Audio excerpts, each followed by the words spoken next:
Catweazle here, and welcome to Arkham Horror, Curse of the Dark Pharaoh. Right, this is the big turn. Can they finish it off? Last turn, Tommy Muldoon went into the second phase of the Dreamlands, as did Ursula Downs. Ursula Downs managed to hitch a lift off a riding zebra, and she's got back to the Black Cave, where Tommy will shortly be joining her in the movement phase. Kate Winthrop, she went to St Mary's Hospital, got herself patched up, and Hank Sampson, he went to French Hill, had a encounter with the Ancient Whispers exhibit, and he is going to be our first player. So let's move into the upkeep phase.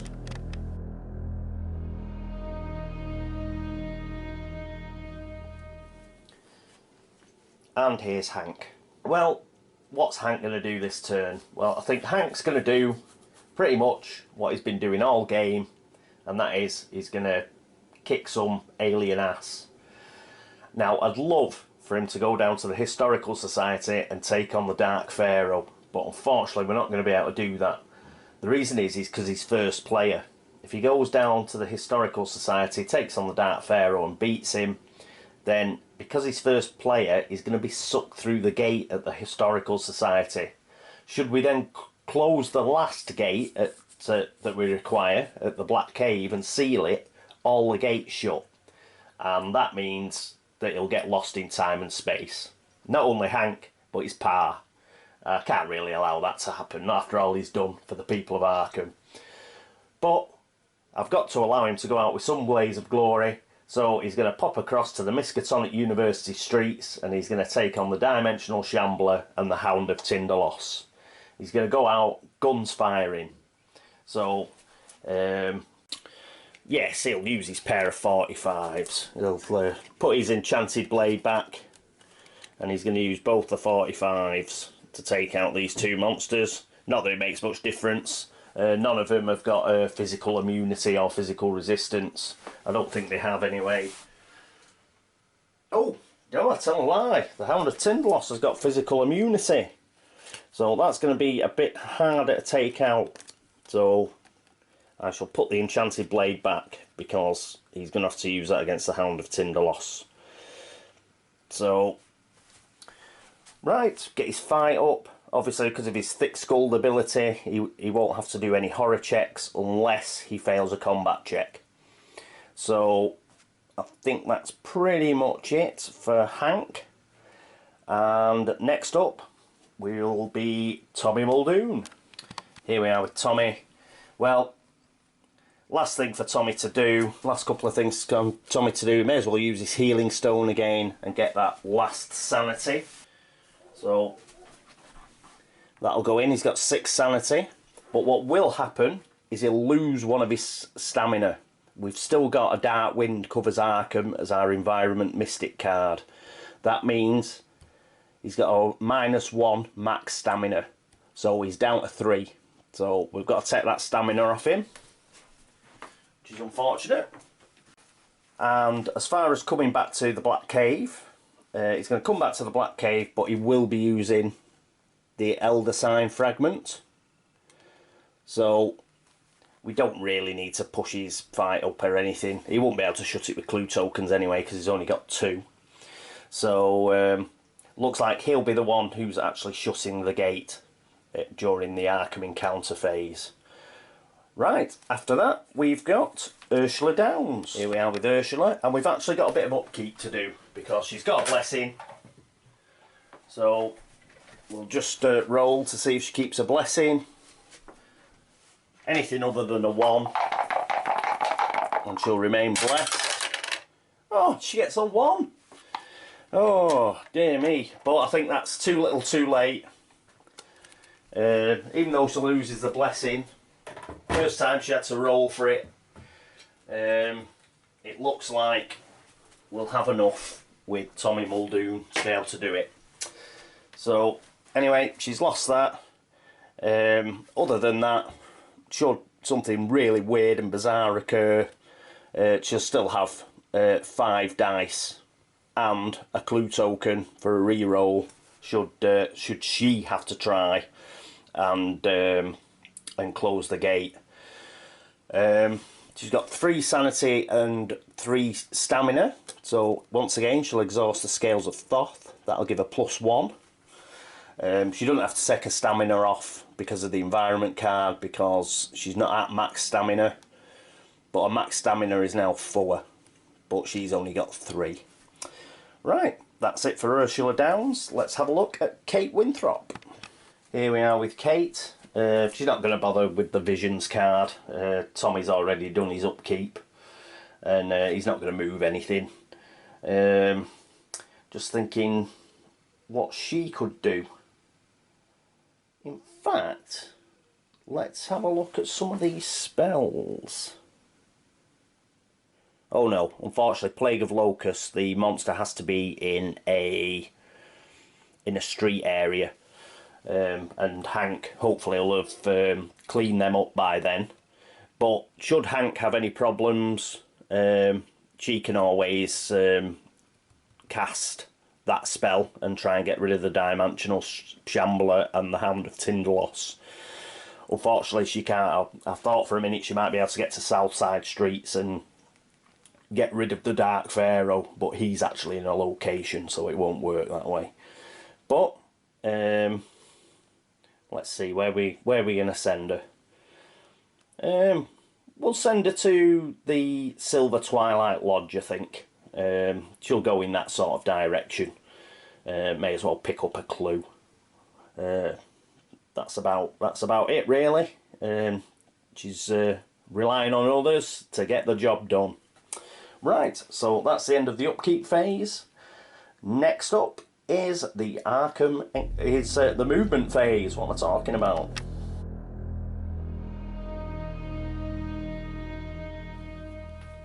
Here we are at the movement phase.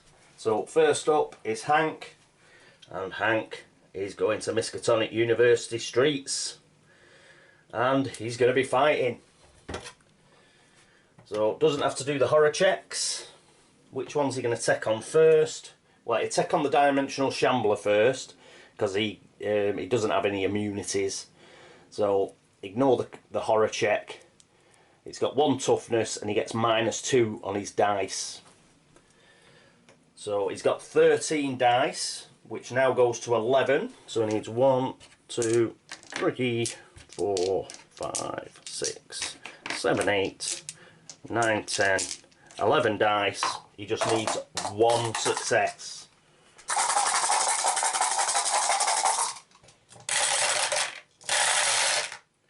And he gets a shed load of successes. So he's got 1, 2, 3, 4 successes. So that's good enough. The Dimensional Shambler is no more, and he takes that as a trophy. We get the monster stand back. And next up is the Hound of Tindalos. But with the Hound, obviously it doesn't do the horror check, but it is physically immune. So he can't use his 45, but he can use his Enchanted Blade, which is +4. He gets -1 on his dice. So he's got 4 for his Enchanted Blade, 5 for his fight. That's 9, -1. He gets 8 dice, and he needs 2 successes. So let's see if we can do it. So 1, 2, needs to get rid of 3 dice. That's 1. Yep. This is 8 dice. Go on, Hank.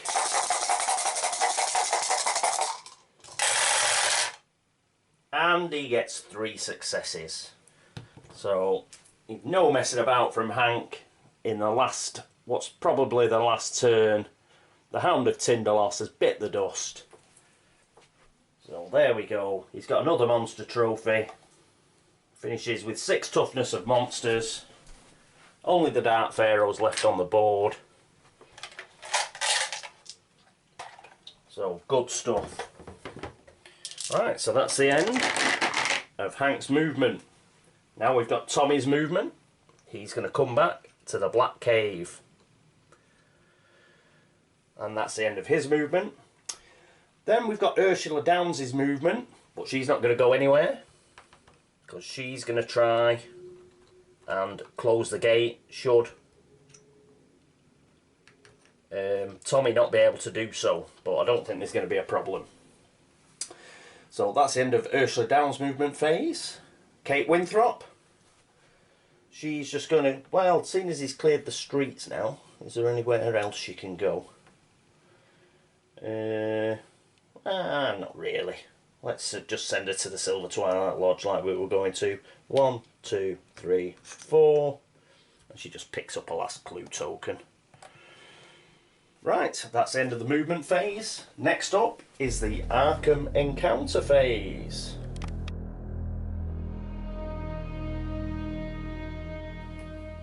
And here we are with Hank. He gets to go first, and he's in the streets with the Ancient Whisper token. So, for the final time, we get an Ancient Whispers encounter.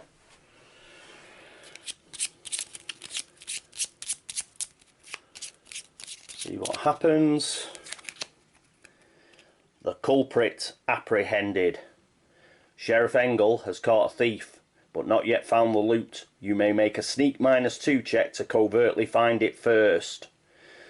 If you pass, gain an exhibit item. Right, sneak -2. What's his sneak? He sneaks 1. He's got +1 for his skill. So he'd fail. It'd be an auto fail if he went for it. But it's a you may, so he's not even going to bother. We've got to move the Ancient Whispers marker to East Town, which we'll do. And that's the end of the encounter phase for Hank. So next up, we're at the business end. That's right, let's get to the gate. And Tommy Muldoon. Here they are, two of our hard-bitten investigators at the final gate, looking at each other and looking at the gate as Tommy takes the Elder Sign fragment and he does what he's good at, which is a ritual involving stamina and sanity. He chants the words and he uses the sacrificial knife. So he loses 1 sanity and that 1 stamina, and he closes the final gate.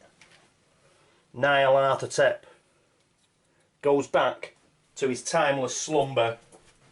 We have a blue seal of funkiness. 6 gates. The game is over. Arkham is saved. The world is saved. The Dark Pharaoh is banished from whence he came into the monster bag. We get the stand back. The gate at the Historical Society, the gate to Yuggoth is closed at the same time, and the Cursed Relics rumour finishes, and the dark wind that covers Arkham is blown away. So that's it. We've won the game 2 in a row. That's the first time I've beaten this game twice in a row. I'm slightly stunned, but as has been mentioned throughout this game, I've also been tremendously lucky. I don't think I've ever been this lucky in an Arkham horror game. But I'd like to think I came up with a few good tactical wheezes as well, I think, as well as being outrageously lucky. As a bit of a review, I think we had a good mix of investigators as well to start off. Hank Sampson is an absolute beast. Not having to do that horror check. If, like us, you can get some really good weapons in his hands early, then he's virtually unstoppable. He was just going round on monster cleanup the whole way through this game, and that really helped because we didn't want the terror track to go up because of Tommy Muldoon and Kate Winthrop's personal stories, both of which we didn't manage to pass, but by keeping the terror track down through Hank killing everything we didn't fail them either. I wasn't keen on passing Tommy's anyway, because it doesn't seem very nice. I'm having to devour him in order for him to hit his personal story, but we didn't have to do that. I think another reason why it was easy as well, these are introductory scenarios, and we weren't playing with the Dark Pharaoh Herald. We had the Dark Pharaoh mask monster, as you saw there at the end, but we weren't playing with the actual Herald. Every time that we got a unique item, there wasn't a chance of us being cursed. That's one of the things that can happen when the Herald's in town. And there are some other detrimental effects that can occur with the Herald. But introductory scenario, we didn't use a Herald, so we got away with that. The other really lucky thing that happened was we actually got the Sandstorm card. Do you remember the Sandstorm environment card? That basically meant anybody who stopped in a street had a chance, a luck -1 chance I think it was, to have a search in the sand and get an exhibit item. So we were pulling exhibit items out left, right and centre. And there was another example of how the game was working in our favour, because when we did get the nasty rumour, where we had to give up unique or exhibit items, well, we had a hatful, mainly because of that Sandstorm card. We didn't have to chase round the Ancient Whispers token and do all the encounters. All we had to do was stop in the streets, which the amount of monster killing that Hank was doing, he was pretty much stopping in the streets all the time. So he was just piling in the exhibit items. So there was another reason why we did really well. Plus, I think right at the start of the game, we was it Ursula? I think Ursula started with quite a few clue tokens. Yes, she started with 4 clue tokens. She managed to pick one up very quickly, and she just went into the gate at the witch house virtually straight away. So we had a gate sealed very, very early, which helps. So, and as mentioned during the game, because we had a lot of seals on a lot of high frequency gates, we were having a lot of turns where we weren't getting a gate because it was sealed and weren't getting any monsters. But as we go on in the campaigns, you'll see that there are mechanisms that are brought in whereby sealed gates can actually be broken and you can have a new gate break through. So as we go along, it will get progressively harder, and the next scenario that we're going to do, which is The Show Must Go On, that features the King in Yellow Herald, and very much like the Dark Pharaoh Herald that we didn't use, it just makes things a hell of a lot tougher. So I very much doubt I'm going to get 3 in a row. But I hope you've enjoyed the game as much as I've enjoyed playing it.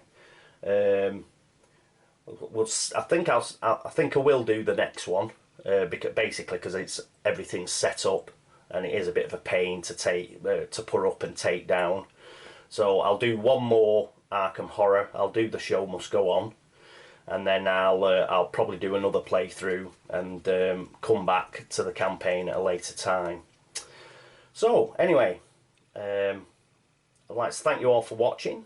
Thank you all for your subscriptions, for the views and for all the comments. I hope you enjoyed Arkham Horror, The Curse of the Dark Pharaoh, and this is Catweazle signing off. Toodaloo.